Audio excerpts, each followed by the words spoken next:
দুবাইয়ের বিখ্যাত ইফা চিকেন। এই চিকেনগুলোকে আমি কেটে এরকম কাট দিয়ে রেখেছি, দেখুন, যাতে এর ভেতর মশলাগুলো ভালো করে ঢুকে যায়। সব চিকেন এখানে মাপে 300 গ্রাম আছে, আমি বড় বড় করে 3 পিস করেছি।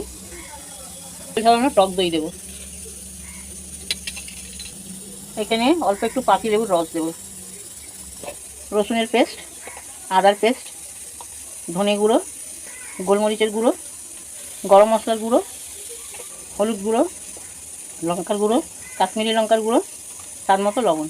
এগুলোকে সব আমি মাংসের গায়ে ভালো করে এই কাটজু করা আছে এর মধ্যে আমি দিয়ে ভালো করে মাখিয়ে দেবো মশলাটা। মাংসের সঙ্গে মশলাটা আমি ভালোভাবে মাখিয়ে নিয়েছি। এটাকে এবার আমি 8 ঘন্টার জন্য রেস্টে রেখে দেবো নর্মাল ফ্রিজে। 30 মিনিট পর আমি ফিরে এসেছি। চিকেনটা আমার ভালোভাবে ম্যারিনেট হয়ে গেছে। এবার আমি এই চিকেনগুলোকে ফ্রাই করব।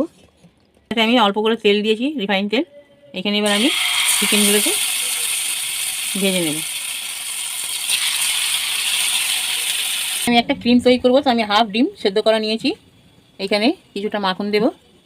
আমি একটা চিজ নিয়েছি, আমি এরকম করে কেটে কেটে দেব।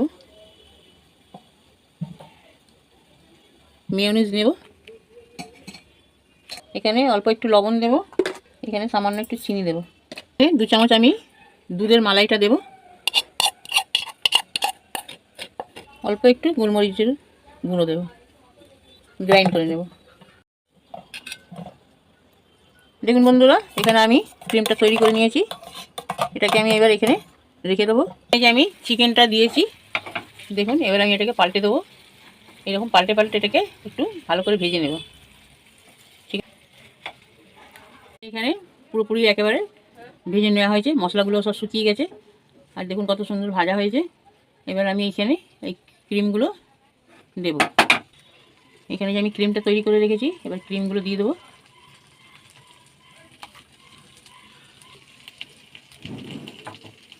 গ্যাসের ফ্লেমটাকে একেবারে লো করে দিয়েছি। এখানে আমি একটু এইগুলো দিয়ে ঢাকাটা ঢেকে দেবো। এখানে আমি ঢাকাটা এই মিনিট 5-এর জন্য এরকম ঢাকা দিয়ে রাখবো।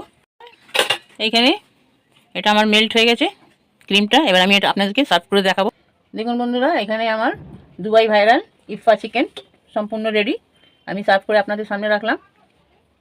এই রেসিপিটা আমার ভালো লাগলে, আপনি যদি ইউটিউব থেকে দেখে থাকেন, তাহলে আমার চ্যানেলে নতুন যদি হয়ে থাকেন, তাহলে আমার চ্যানেলটিকে সাবস্ক্রাইব করবেন, লাইক কমেন্ট শেয়ার করবেন, বেশি বেশি করে শেয়ার করবেন বন্ধুদের মাঝখানে। আর যদি ফেসবুক থেকে দেখেন, তো তাহলে আমার চ্যানেলটিকে, পেজটিকে ফলো করবেন আর আমার পাশে থাকবেন। আল্লাহ হাফিজ।